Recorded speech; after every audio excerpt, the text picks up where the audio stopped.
las que se van a presentar, las que se van a presentar por debajo de la cápsula, pues entonces son cataratas que también de la misma forma, aunque no sean grandes, nos van a dar una afección visual bastante importante, porque es cuando los pacientes llegan y inmediatamente después de la presentación o de la generación, pues van a referir que ven borroso, distorsionado y empañado. Y son pacientes que de alguna forma van a requerir tratamientos quirúrgicos tempranos por la afección visual que se les va a presentar. Y las cataratas avanzadas, pues es cuando de plano nos está afectando la parte central, la parte periférica, la parte cortical, la parte nuclear. Pero bueno, con el paso del tiempo, estas cataratas avanzadas sí pueden darnos datos de complicación, por lo menos para el órgano de forma importante, ¿no? Este, no todo es por la edad. Tenemos también una clasificación que nos habla sobre las cataratas congénitas, ¿sí? Normalmente las cataratas congénitas, pues igual es mediante una alteración en el desarrollo, en donde las proteínas y el colágeno tipo 4, pues de alguna forma van a presentar unas alteraciones en su metabolismo y van a ocasionar que pues, pacientes desde edades tempranas puedan tener este tipo de cambios. Ahora, pues normalmente los pacientes con catarata congénita pues son pacientes que se operan en cuanto se detectan por el riesgo que tenemos de desarrollar alteraciones visuales o secuelas visuales irreversibles. Entonces, una de las formas de poder hacer el diagnóstico es mediante la exploración y la colocación de una luz directamente sobre el área pupilar. Normalmente las cataratas nos van a dar un signo que se conoce como leucocoria y que de aquí pues tenemos que hacer diagnósticos diferenciales de cosas graves, como pueden ser un tumor intraocular como es el retinoblastoma, hasta pues una alteración a nivel de lo que es la retina, ¿no? Pacientes con desprendimientos de retina o antecedentes de retinopatía del prematuro o una hiperplasia del vítreo primario, que es un trastorno que se produce también desde el nacimiento, pueden ocasionarnos este tipo de signos clínicos, ¿no? Las leucocores. Y pues nosotros a la hora de la detección y de la exploración, pues es lo que vemos, reflejos blancos.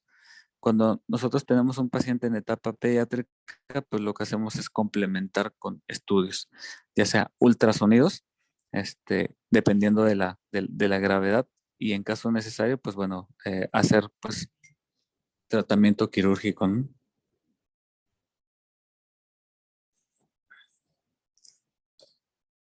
Y bueno, pero bueno, afortunadamente igual la catarata congénita pues tiene una frecuencia de uno entre cada 10,000 pacientes, no es tan frecuente también, y las más frecuentes que nos vamos a topar son por la edad, el tiempo. Normalmente el motivo principal de consulta que nos va a traer a los pacientes son pues que el paciente ve borroso, que ve empañado, que ya no alcanza a hacer sus actividades cotidianas, habituales. Entonces, una de las preguntas más frecuentes que nos hacen es, ¿cuándo deben operarse las cataratas? Entonces, pues uno de los criterios más utilizados es que el paciente debe operar cuando sus actividades cotidianas se ven afectadas. Es decir, si el paciente se dedica, por ejemplo, a la parte del campo y tiene una catarata que no solo, pues ofrecerle la cirugía. Sin embargo, hay pacientes que, por ejemplo, se dedican a manejar o se dedican a utilizar la visión fina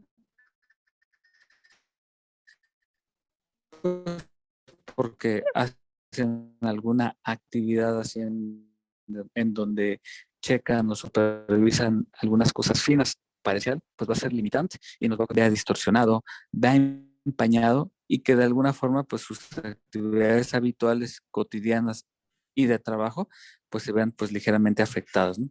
Y hay otros pacientes que bueno, por el servicio o el acceso a los servicios de salud, pues a pesar de que sienten que la visión se va empañando y se va poniendo borrosa, pues a veces es difícil poder valorado. Entonces, son más importante, mucho más grande y pues cuando acuden a consulta, pues van a tener una limitante visual pues bastante marcada, ¿no?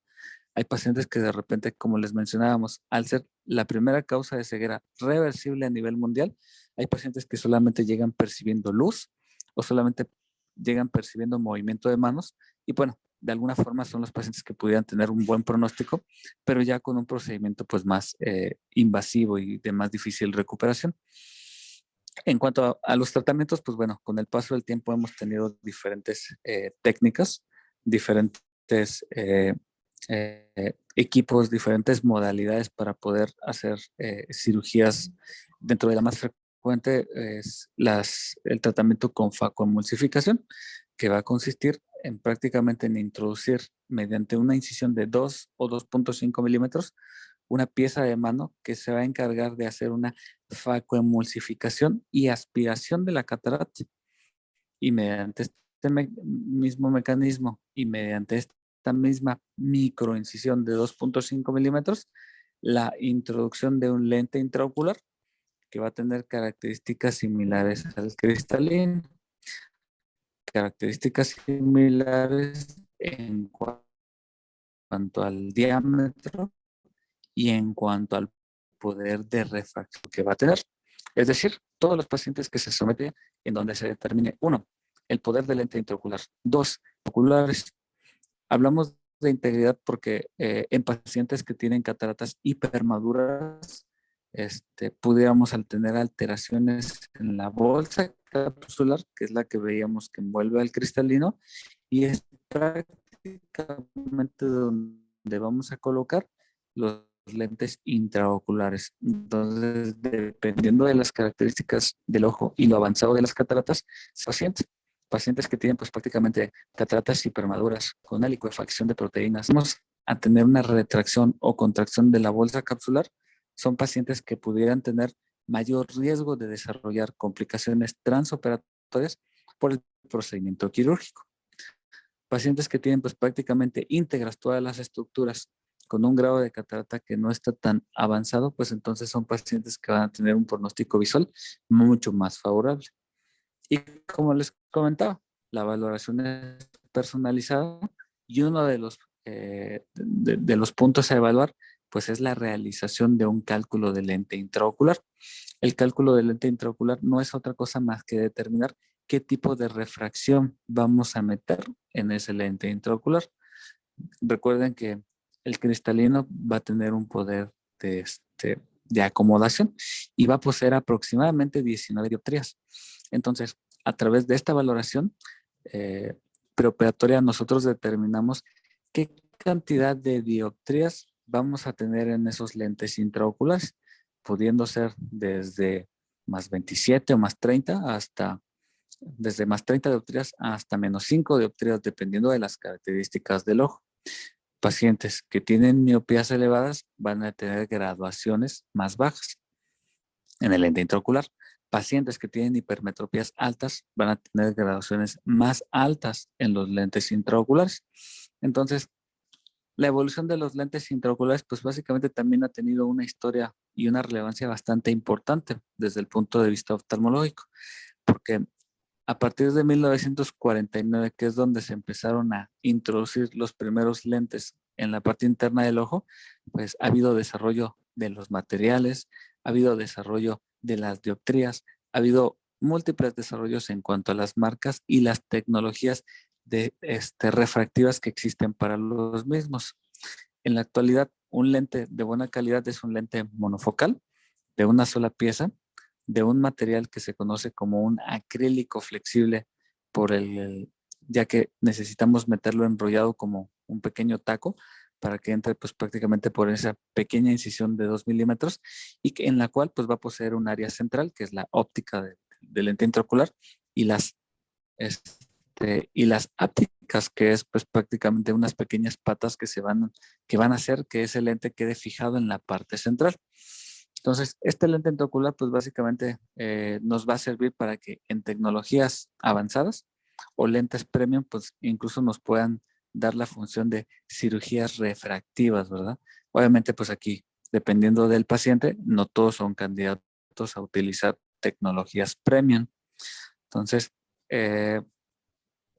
prácticamente, como les comentaba, o sea, el lente intraocular pues nos va a hacer esta sustitución, pero bueno, a la hora de nosotros evaluar a un paciente de catarata, una de las cosas importantes que debemos evaluar es la causa. No es lo mismo que tengamos a un paciente que se va a operar porque tiene 65 o 70 años y tenga una catarata pues, de evolución natural por la edad, a tener pues prácticamente a un paciente que tiene una catarata traumática, ¿no? Por ejemplo, los pacientes con cataratas traumáticas son pacientes en los que va a haber una pérdida de lo que es la continuidad de la cápsula del cristalino y va a haber una licuefacción traumática de esas proteínas, ocasionando que se introduzca líquido en la parte interna y nos dé una opacificación inmediata. Aquí, pues básicamente este es un ejemplo de hay una lesión externa que va a condicionar que haya una pérdida de la continuidad de la cápsula del cristalino y entonces de forma inmediata se empieza pues, a opacificar el mismo, ¿no? También existen cataratas inducidas por diferentes enfermedades, así como les comentaba, como son los pacientes que se someten. Pues también tenemos pacientes que hasta por cuestiones inflamatorias internas, como son las uveitis, las retinosis pigmentarias, los desprendimientos de retina, el uso crónico, que prácticamente eh, nos favorezcan la producción de las mismas. Así, por ejemplo, también los pacientes con diabetes mellitus, los pacientes con hipocalcemia o con algún tipo de distrofia o dermatíticas. Y esto pues, no es otra cosa más que por la alteración a nivel de lo que es el metabolismo y de las fibras de colágeno tipo 4 que se encuentran en el cristalino. Uno de los fármacos también muy importantes que están asociados con la producción de cataratas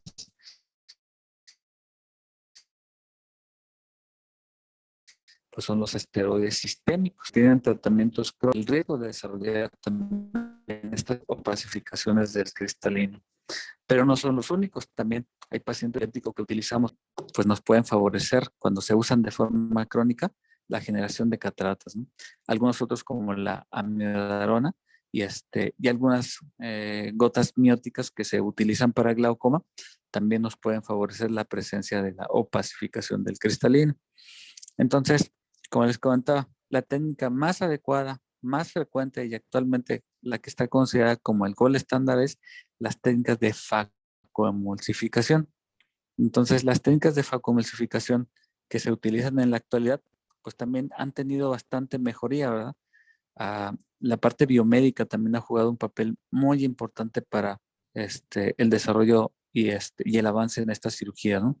En la actualidad está escrito que en el siglo XX o a mitades del siglo XIX, o incluso hay reportes que antes de la era de Cristo, pues lo que se hacía pues prácticamente era un procedimiento bastante invasivo, en donde incluso lo sacaban o sacaban los cristalinos o sacaban las cataratas mediante una técnica pues bastante cruenta e invasiva, con la finalidad pues de que mejoraran un poco.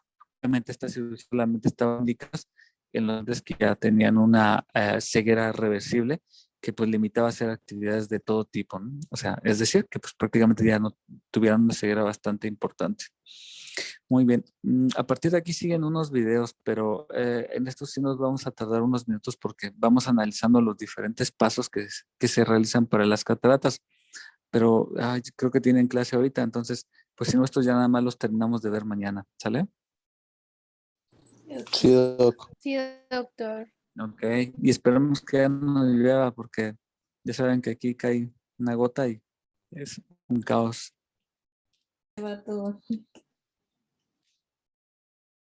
Muy bien, chavos. Pues entonces así ya más terminamos con lo de los videos mañana y les voy a mandar un artículo que es sobre retinopatía diabética para que lo lean y de ahí estudien, ¿sale? Sí, doctor. Gracias. Sí, doctor. Sí, doctor, hasta mañana. Hasta mañana.